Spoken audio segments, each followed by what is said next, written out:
if the manufacturer had a website, if the brand had a website, if your distributor had a website with an image and you put that on, you were like 10 steps ahead of the game. It really was business back then. There was no courses, there was no, like, you had to have a wholesale account. You had to have access to inventory to give inventory to Amazon.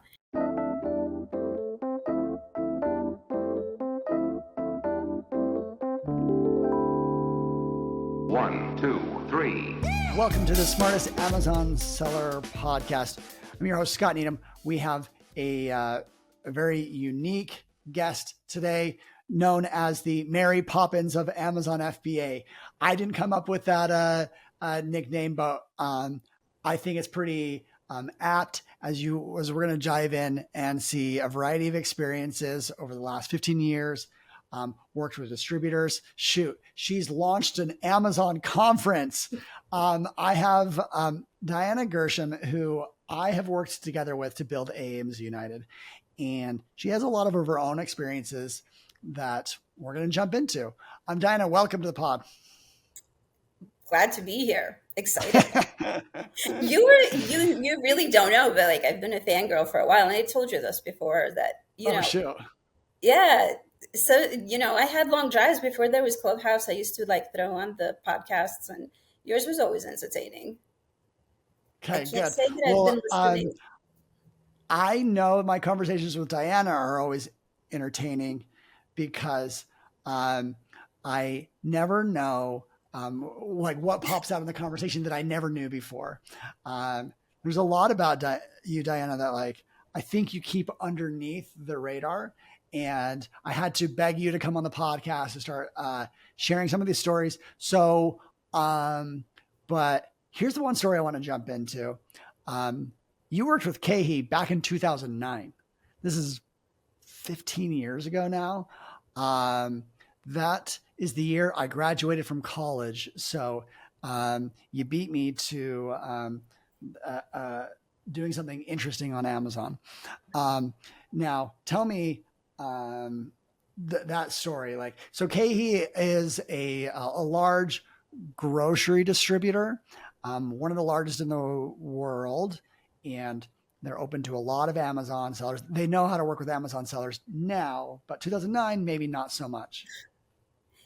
So I've actually been with Keepa longer. My journey on Amazon starts like way back there. We're not even going to go there because I'm going to age myself. But people that know, it's 2 decades long. But I've been with my Keepa regional director, manager, human since 2009. He started at Keepa. He actually came over from UNFI. There's a lot of that, incestuous relationship between the major distributors and major brands where somebody hops ship. But he started at Keepa in 2009. And in 2009, I also just graduated college. But I spent many years in college. In my past life, I was supposed to be an academic and be a professor and hang out with a bunch of college kids and teach them things. But we skipped all of that because Amazon was a situation that I found myself in. And so in 2009, I met him and I was like, I'm here. And he's like, how do you do this? Because in 2009, Amazon wasn't cool, like at all. There was no cool in Amazon. It was, what are you doing? Can you explain what you're doing? Keepa was working with stores, like brick and mortar stores, whether it's a C store, whether it's a independent retail, whether it's a big box, they work with even Amazon Direct now. But at that time, Amazon wasn't a thing. Amazon was growing. In 2009, Amazon had Echo and FBA and all of that ecosystem building blocks, but it wasn't everybody. No. FBA, I think, launched in 2006, and I'm sure it was very slow beginning, and so much fun. It's one of my favorite stories to tell. People always ask, like, you were there? I was like, yep, I was in beta. Hi. And they're like, so how was FBA? I'm like, well, you see all these things on my table? I would put them in a brown box. I would close the box, and I would get a shipping label. A man in a brown uniform would show up, pick it up, and the next day it would be at Lehigh, Pennsylvania, because I was Brooklyn based, and my inventory was available for sale. And they're like, well, what do you mean? You didn't make a plan. You didn't have to label. I'm like, no, there was none of that. I didn't even tell Amazon what I was sending them. It was just things in a box. And it's one of those things that things in a box grew into 6,000 square feet in the back of a retail store. And it was nuts. And so it really was business back then. There was no courses. There was no, like, you had to have a wholesale account. You had to have access to inventory to give inventory to Amazon. And you had to have money. And in those early years, it wasn't my money. It was somebody else's money. I was just a lowly employee. But I built and grew the business from the MFN stages, what the kids and everybody now refers to FBN, used to be referred to as like MFN, Manufacturer Fulfillment Network. And so we all had to have these crazy structures of, shipping and buying and getting it. And, PharmaPacks, no secret, was buying from Kinray. Kinray is no longer Kinray. They're now owned by Cardinal. But, that's what I had access to. So I started with wholesale and wholesale only. I never got to treasure hunt. I never got to do OA, RA. Were you building listings? Mm-hmm. There's still some listings that I created and existence for 20 years on Amazon that I screwed right up. Right now, to build a listing on Amazon, it feels like, you have to hire like copywriters, designers, and all that, get 6 images of video. You could spend a lot of money. Whereas I'm sure back then you got away with just, a bad picture and yeah. If you took the picture from the manufacturer's website, if the manufacturer had a website, if the brand had a website, if your distributor had a website with an image and you put that on, you were like 10 steps ahead of the game. But when we came over to Amazon from eBay, and the promise was the unified catalog, like one UPC, one listing, because at that time, eBay became a flea market. Sounds familiar to what's going on now, but we'll ignore for a second.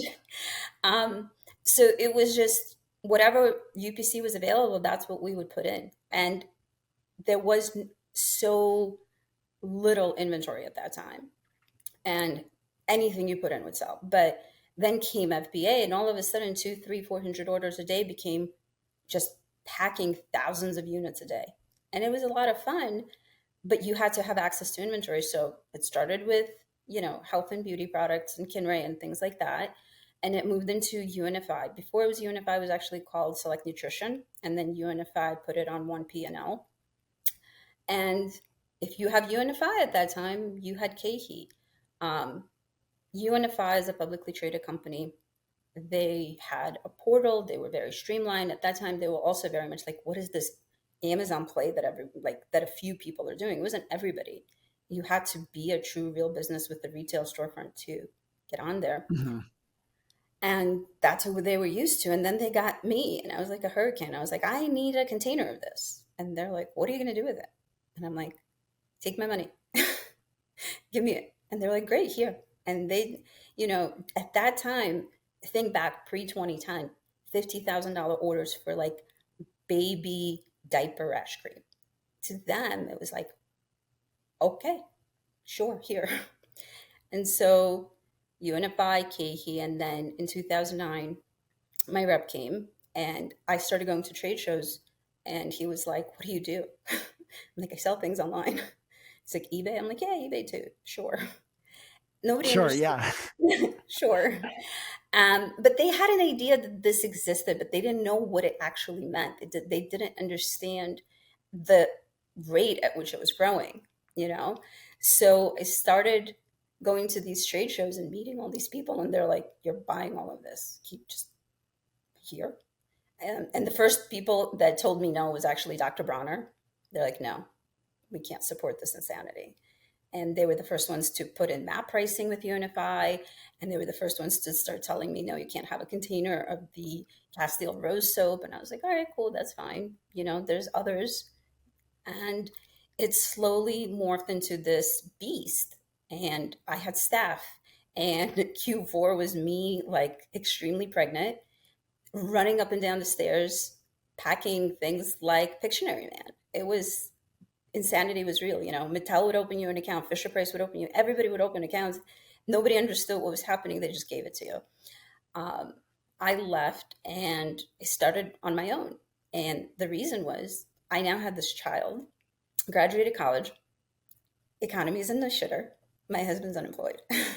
My husband's the problem. He worked for Deutsche Bank, mortgage-backed securities. We're not going to talk about that. I give him shit for it. To this day, it's been a See, decade. you've already said like two or three like stories I did not expect. But carry on. Well, let's a lot of different interesting things to jump in there, but I think I want to like try and take this a little bit to like the present. Okay. You know, how did not like now, but so KHE Unify, they didn't really know what was going on, but now they kind of do. They probably had 75,000 sellers knock their doors. Absolutely. So what happened in my journey is that I went out on my own, right? And now all of a sudden it's my money. I can't do these massive orders. So what do I have to deal with? I have to deal with understanding what sells, what doesn't sell. And all of a sudden I'm having these deeper conversations with brands and I'm trying to explain to them, like, help me help you. And at that point, nobody said those things. Today, we could go to Smart Scout and get a tailored report for a brand and show them on paper. And somebody who works with brands really closely, and I do get people's emails asking for accounts. I've seen a couple of Smart Scout tailored reports being sent as. No way. Oh, I was going to show you that email, but NDA is in place, so I can't really just forward it to you. But I can tell you, I've seen the brand that managed and a Smart Scout report. And that I was like, I've arrived. But I've been using Smart Scout for information. You just made it easy. I'm a big fan of Smart Scout. Like before I met you, before all of this stuff, I was like, data. Again, you have to remember, I come from ancient times of yore. Keepa was it. That was well, but Smart Scout wasn't available until 2020. So, I know. Well, what did you do before that? Keepa. My first tool was the FBA toolkit. It still exists. That's how I learned to read Keepa. Yeah, I don't know anything about them, but I remember seeing them actually before Keepa. Yeah. So, and then Keepa came, and then we would just pull Keepa, and Keepa wasn't as robust as it is now. You can imagine that. And so my conversations were very limited based to my own data. And so my own data was robust because I was there for a while. And I've got something that like is a little juicy take about Keepa. Did a little bit of research on them, and I have like every incentive to not share this, but it's just funny. So they're a German organization. I think they move very slowly. They do not market. They have a little forum. And do you know how much money they make? Trillions of dollars, all the money. Trillions, all the dollars. No, they do about 20 million a year. I'm surprised. That's pretty low. Yeah. Well, they see, like I said, they don't market, and I don't think they charge the value that they give to some individuals. For example, $1 billion company can use them and pay them $30 a month. So they are not always extracting the value that they give. But then again, 20 million is nothing to sneeze at. It's actually a very real number. Yeah. No, it's also it's a durable business because to go after them, I mean, to like trying to replicate what they do, it's actually almost impossible without losing a ton of money at first. 100% agreed. I think that I didn't know the power of Keepa until I got a developer and started writing my own program. I do that too. I'm sure you didn't know that, but I have a pretty robust from sourcing purchase order, my repricer. I used to be able to ship until SPA API, but gave up on that. Love Scan Power. Shout out to Paul. Love him to death. Without him, I would have been up a shit creek without a paddle. But the whole thing of it, I realized the power of Keepa when I got a developer. And obviously I have a developer who's not US based, and I had to be up at 3 a.m. And I'm a night owl, but at 3 a.m., your brain is off the rocker. And Yeah. so I got to see Keepa in the craziest state. He would show like the Keepa API stuff. I was like, magic. I want more of this magic. And the Well, last time I checked, and don't quote me on this because I read reports. That's my job now. It was like $150 a month for API access that I needed. And I was like, this is free. The things I could do with this. yeah. And Yeah. so it ended up being that I was having these conversations based on my data, on Keepa data in the beginning. And it was an easy sell. You know what I mean? It's very hard to say no to data. I could be like, look, this is what I'm doing. This is what I could be doing. Help me help you. Today, um, people are going to get upset with me. And they can. I Everybody has that generic pitch of we're going to optimize your listing, we're going to SEO it, blah, blah, blah. That's amazing. That's great. You should do that. But today, that's the standard. If you don't do that, you're behind, you know? And Mm-hmm. I hear those pitches all the time. And recently, a brand that we haven't started working with really, just, the conversation's ongoing. Bigger brands take a very long time. My anchor brand, it took me 18 months of dancing with them to get anywhere. So this brand, we're still in that limbo stage. They get emails, but people tend to like me for some reason once they get to know me. There's no in between. Diana's, it's either no, like straight no, what is that? Or, oh my God, we love Diana. And so they do like me. So they send me these emails of other sellers trying to work with them. And they've been super loyal since probably last September, where we started having this conversation. They've been like, look what they're saying. I'm like, okay, give me 30 seconds and I'll take care of it. And people sending them the passing off bundles, which is the hot new trend, and cash grab. And anybody's doing it right. Congratulations, everybody else. Be on the You mean lookout. do you say bundles? Yeah, the bundles where it's the Diana bundle, but it's brag apple cider vinegar, you know, that type of Oh, right, conversation. right. A branded bundle with a private label product. Exactly. So people send those in and be like, oh, you're losing sales. We're going to clean this up. It's part of the normal conversation. Mm-hmm. Whereas the true value really does lie in the data for brands and for distributors. What do distributors want with data? If you have the data, you could be quick. You know what you need to buy, you know how much you need to pay, you know how many units. You don't do the dance of, can you get me a better price? Can you get me this? This is the price I need to pay. This is how many units. This is where we're going with this. And, my favorite word to teach everybody's forecasting. Not a lot of people talk about that. That's real world terminology. He loves my forecasts because I give them forecasts at least 6 months out. I know how to stack those discounts, what they give, Mm-hmm. plus what the broker can get you, plus what you can get out of the brand, all of these So, things. um, Yeah. one thing that you said is interesting is, these distributors, they have like an initial price that they show you. And then there's like layers of like discounts. Is that usually based off of the size of the PO that you're issuing, or what else would go into that? I pick up a lot of inventory so it would get billed to Kehi, but I would pick it up from the brand. So Kehi will cut my price because they don't have to pay for freight. Whether it's pickup or delivery, there is always that conversation piece to be had. You could shave off some money there. A lot of people really do love using credit cards, and I love credit cards. I love credit card points, but that 3% can become a lot more than just 3% when it's cold hard cash. And it's prepaid cash. Oh, you can get a whole conversation going. Because guess what? Not only Amazon sellers are cash poor, everybody's cash poor. Everybody wants that liquidity on hand. So they're willing to pay for it. And today, cash is expensive. So if you're offering them cash, how does that have anything to do with the volume of the order? That's a Right. finance Okay. conversation, really, you know? Okay. So And So you could shave off a few points here and there if you start asking questions, start engineering the situation.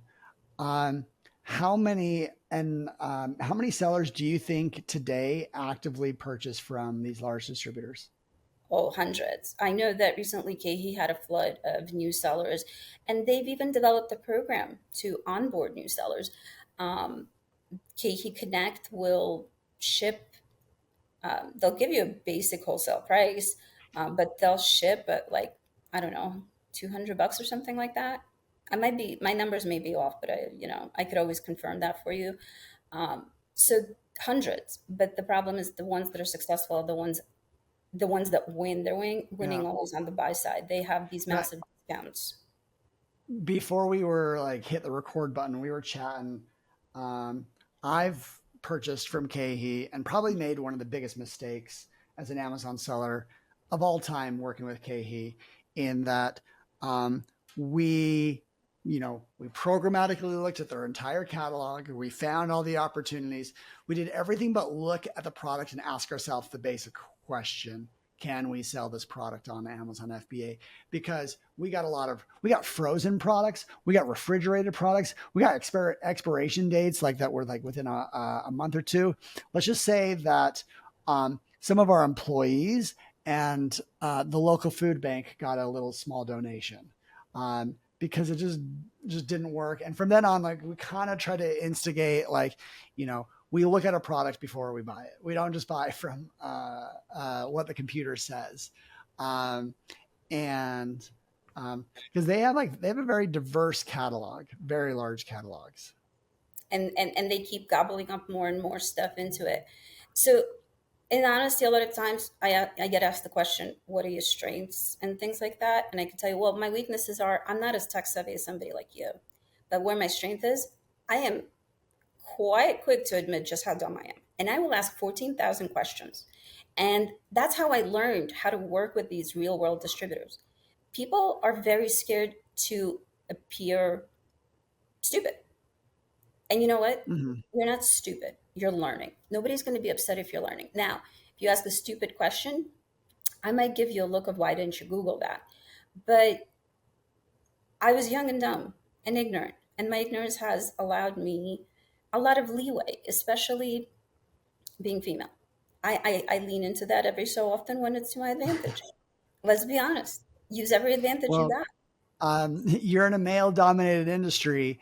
You Amazon said FBA it. sellers, like, I'll say, I don't care. I see the rooms. I actually, this is completely honest. Like if I'm in a room with a bunch of Amazon sellers and like it starts to like the scales are even, like that there's like, you know, um, even on women, men and women, there's two things that come across my mind.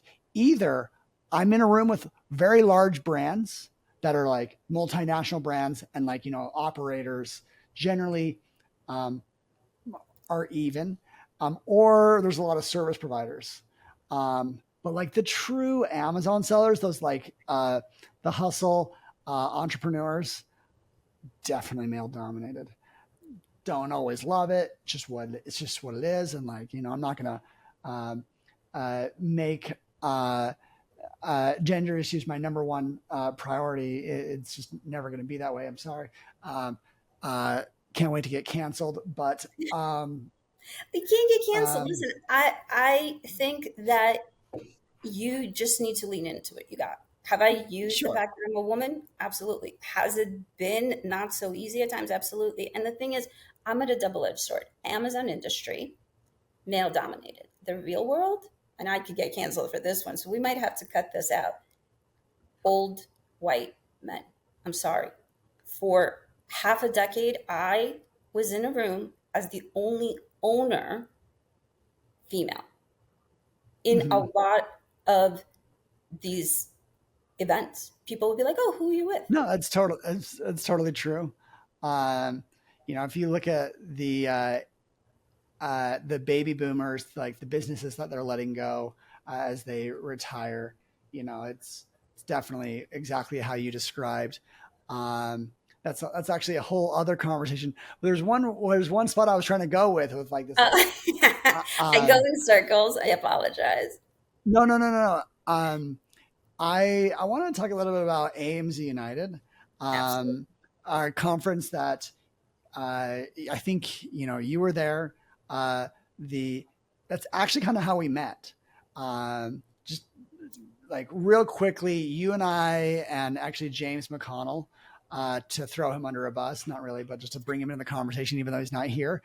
Um, we all were at Prosper and we started just chatting, and like it was clear that that Prosper wasn't designed for resellers, and notwithstanding that some of these resellers are some of the largest sellers in the world. Like the largest seller in the world is a reseller. And if you look at the top 10, the top 50, the top 100, lots of resellers in there. And they actually are getting more and more sophisticated. And it is also a business that is open to new entrants, Yep. as there are hundreds and thousands. And so we had the crazy idea to take that and to turn into AMZ United. And you were pretty passionate about the idea. Like, when I spoke to you, like your eyes kind of lit up. You're like, you're right. Like this is like an opportunity. And I kept using you as kind of a sounding board. Like, is this idea good? Is this idea good? Is this idea good? Before, I think I asked you that enough times before we just did it. I kind of have that effect on people, I'll be honest, because I still very clearly remember that conversation. I feel like I just kind of accosted you with that idea. I was just like, I remember you were like, so what do you think of the Prosper Show? And I was like, well, it's all funding. Money's still like readily accessible. It's not going to be like this. I'm like, but this is not for us. Where is the people? And you're like, yeah, this is not for us. This is not exactly I catering can't to. believe I can't believe we ran with that conversation as far as we did. Um, Do you remember the best part of that conversation? I'm very desensitized to numbers. We have to like throw that in there somewhere because people are going to think I'm a complete ass. But do you remember what you were like? Do you think how many people you like wanted to get? Do you remember that first number you threw out uh, there? I remember the number you were like, you think we oh, get 200? 200? Yeah. And I was like, I know 200. I'm like, you know 2000. I'm like, what are we talking about here? We can Um, do this. well, we didn't get quite 2,000 on our first try, but um, every time I look at it, last year like exceeded our expectations. I It did. Like we were modest. Like 200 for me was a success. I was like, worth my time. Um, and we tripled that. Uh, so I mean, it was a fun, crazy, busy day for me. And I'm glad I only have to have that type of day once a year. But I guess we're doing it again. We are. You But know, what was your feelings of the actual event? Like, what was it like from your oh, perspective? I was vibrating the entire day, honestly. There was just so many things going on. And poor James had to like herd cats on stage. And I was one of the terrible cats that would just like scatter. I didn't even realize how quickly it went by, all of it, honestly. Um, From inception on Prosper Floor to the actual day, it all felt like a minute. And then that day was like, I think I remember more from my wedding than I do from AMZ United. It was just so much of all of it. And there was no oh my alcohol at goodness. AMZ United until much later You, on. that is not the worst comparison to what it's like to be at a conference when like a ton of people. Um, is like you just have a lot of conversations, and not all of them go deep, but a lot of them are just like like quick connects. Like, hey, remember we chatted over here? Hey, this like, and it did feel like my wedding where like you get a lot of attention. I'm just saying this as like an organization, Ames United, like I organized it. So a lot of people already like had either read one of my emails or they've listened to the podcast. So I naturally was going to have a lot of those conversations, but what was clear to me was there was definitely an energy because like everyone there was kind of in the same Oh, business. yep. And you see a lot of people that kind of take off their like their shields of like not talking about what they do, and it was just a lot of open conversations some of the content from stages, I like to think like pushes the industry forward from a professional standpoint of like, hey, what's good advice? What will not get you in trouble? What will like help you grow your sales? What's a realistic expectation in these scenarios? And we had a lot of 8-figure sellers just sharing their experiences. And, some of them are like, I'm never going to have, for example, this one guy, super large seller from Germany, talked about how he moved lots of products across borders. And I'm like, I'm never going to do that, but like, this is interesting. And actually still a great way to be a wholesaler is to like understand some of the country arbitrages, brands that are not available and vice versa. I'm already jumping into kind of a weed here, but overall, like that's what my experience with Ames United was. And I don't know, Diana pushed us in a lot of ways to have quality vendors. Let me repeat that. She pushed us to have quality vendors and to get them there. A big part of what we've done. It was great. And if you were impressed with the last year's speakers, you get to you see how hard James is working. I mean, $1 billion panel is $1 billion panel. It doesn't just happen. Okay, tell me some of the sellers. We do have some of the largest accelerators as they define themselves. We have a 9-figure seller that can't say their seller name, but they'll be there. There's a few others that are coming through the cracks, and it's exciting. Like they're really, it's really kind of coming together in a unique way. The best part for me realistically was I hide because I just don't have the bandwidth to take on marketing. I've started learning marketing since 21, basically when I found 5 minutes of time, which I've now filled 14 times over. It's a lot of work, all of this funnel building, all of this content. A lot of the people who were at Ames United last year also came out of hiding. That was the first time I spoke at Amazon event. I've spoken on stage before. That's not a thing that I'm scared of, but it's the first time I spoke on a stage at an Amazon event. There were people there that are speakers all the time that we see on Prosper. We see at all these events. We didn't really have those faces. We're going to have some of those faces this year. Tim Jordan speaking. You could find Tim just about at every corner of the world. And he's a sharp guy. I actually, when he speaks, I learn a few tricks from him. How I met Tim? The Seller Cruise showed up in Aruba in February of last year, the year before. And Paul Barron posted on Facebook that they're in Aruba, and I'm in Aruba all the time. I was like, what the hell are you doing on my island? This is the place for no Amazon sellers. This is rest. He's like, oh my God, where are you? I'm like, I'm coming to meet you for a drink. I want to see this insanity. What do Amazon sellers do in Aruba? And that's how I met Tim, drinking. Oh, that's so funny. Like 40, whatever. We were drinking tequila. And to me, Tim was just a fun guy to hang out with. And then I was like, oh, the Tim Jordan. I'm so sorry. So sorry. You're a famous person. All the royal, the royal V. The royal V. Well, oh, man, I'm so glad he doesn't listen to this podcast because I could throw him under the bus. I get on a call with him once and I actually knew who he was, but I didn't know who he was when I was on the call. Like, oh, sorry. I didn't know that like Tim, I was like, oh, because he's like, Scott, do you know who I am? And I'm like, okay, Tim Jordan, that sounds familiar. I was like, oh, I've seen you on a YouTube video. Okay. But he asked that question like 4 years ago. Do you know who I am? And like, that's kind of, I feel that throw one. It out there. If you have to ask, you're nobody. That's a big ego question. Yeah. That's a big ego question.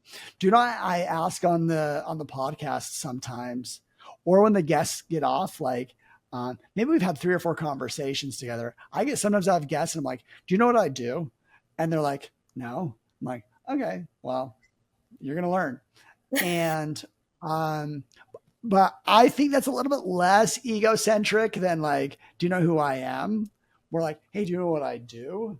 And like, when I'm like leading, cause like, I want to like, I don't know, I want to like, I want to meet each other and understand like, you know, some of our synergies. So shoot, now we're already into the inside baseball of I Amazon. know, I know.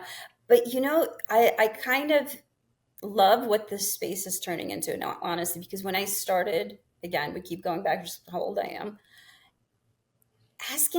I would be at a UNFI event and a KHE event, and I knew the players in my field. So like there was 4 or 5 of them. There wasn't that many, but nobody would be like, "I'm seller so and so. This is what I do." You know, like how everybody knows the pattern name, the needle name. They know what these people do. Um, Ryan Yapple, he's the Candyman. People know what he does. He openly talks about it. You know, he was recently. I don't remember. He's in a lot of places. I drag my friends around everywhere. I'm like, you need to speak. Everybody needs to know you. But like, they openly talk about who they are, what they do. You've said you were buy boxer so many times, and I was just like, oh my god, wow, this was new because people wouldn't say their names. We knew, but we there was no confirmation. So I kind of do like the openness that is happening now, um, Mm-hmm. and it's definitely going in the right direction because collaboration has got me this far, honestly. Collaboration Yeah. with distributors, figuring out how to make the real world work with Amazon, collaborating with a lot of external factors that have nothing to do with selling on Amazon, like service providers and just human beings that know something that I don't. It really does advance all of this. You know, I think that without James, I would be up a shit's creek with these low inventory fees. Quite honestly, I read that. I did. And then I called Yeah. James. I was like, you need to explain it to me like I'm a freaking idiot. I went to Texas and I was bothering him back in December. I'm like, no, I still don't understand. Can you clarify it further, please? No, no, not like I Yeah. get this, but what about this? And then Now, there's a sharing of information that's changed. Not everyone's transparent. Like that's my experience. Like, but a lot of people kind of are. Um, just don't make friends with those people. well, I'm going to ask you one final, like, you know, question about you, Diana. Like, um, right now, like you service a lot of brands, like as like you do prep for them, or like sorry, FBA prep. Um, what else do you do? I'm still an Amazon seller. I do distribution. No, I will not work with anybody. I'm tapped out on ecom side. Thank you. Love you all. Good luck. Um, I do brand work, brand management. Not at the accelerator. The English is coming out. The accelerator level that like the recoms of the world are. But I'm self funded. I don't have those pockets. Um, but I work with brands that want to work with me, and they kind of pass me around word of mouth. And there's qualifiers for me and them, so it works. I run a 3PL. It's in Jersey City. The best thing about Jersey is the city views. I do provide prep again, not publicly. If you know me or someone that knows me, you could find me and I could help out with prep in Jersey. But there are so many great prep So, centers in New Jersey. So many, so yeah. many. You could use all of Well, them. you know, you're making yourself come across as like the underground Mary Poppins of I Amazon kind FBA. of like it here because I don't need a bullseye. That's how I grew Yeah. up in the space. That like pharma packs always like had a bullseye. People would always be talking about them. Always like this negativity. I'm like, dude, they figured it out. It's awesome. Yeah, they also went out with a bang. They figured out how to do bankruptcy well. Yeah. I call out people like I think the Thrasio of the situation, they were like, they wanted to be everywhere, they were everywhere, but I think they didn't focus on the operational side, which to me is really Hmm. important. So there's the good and the bad of being everywhere. You know what I mean? I do the things I like to do. I like to work Hmm. less.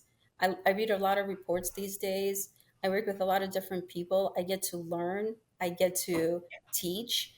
You know, the one thing I don't do is content. I will show up on a podcast every so often. I will show up in a Discord. I will show up at ASD. My first, last, and only ASD was this year. Mm-hmm. I Wow. apologize. Well, you're I do not a show with complete, Scott Needham, guys. Diana. You're not completely off the radar. There's a smattering, and now that you're involved with Ames United, I'm bringing you to the front. Well, I think, for the right audience, there's a few things that you said that are worth following up. So, if people wanted to get a hold of you, what's the best way? So I made my Instagram public. If you find me, go Okay. ahead. It's Diana in real life. There's underscores in there, but I'm there. It's public for now. Every so often I change my mind. If you start asking me silly Amazon questions that you can Google, I will tell you to go Google it. Now I might just tell you the prompt to use in ChatGPT. I'm not for everybody, in all honesty, and I don't try to be. I have a sailor's potty mouth. Well, I have gotten that's comfortable. see, that's why you're from New Jersey. New York. You're New York. New York. I mean, I'm suffering through New Jersey. Okay. Well, I think us on the West kind of see them very similar in terms of just the East Coast attitude, but that's another me. thing. Well, Diana, thanks for coming and sharing a lot of your time with us on the podcast. Super excited to, for Ames United, which will it's August 27th. We're getting close. It's 2 months. 62 days. 2 months. 62 days. I'm counting. Okay. I'm still very excited about it. Last year I was counting every day when we were selling tickets and I was sitting around. I was like, oh my God, people actually care. And this year I'm like, oh my God, I only have this many days left. People still care, but there's so much to do now. Different timelines. Anyway, I'm sorry that I talk in circles. We covered some things. We did it in a spiral pattern, but no worries. No worries, Diana. Thank you for sharing stories. That's what the pod's kind of about. There's definitely a lot of takeaways today. Well, we'll wrap up there for those listening. Happy to keep the conversation going if you want to reach out to Diana. Thanks, Diana, for coming on. And that's the pod.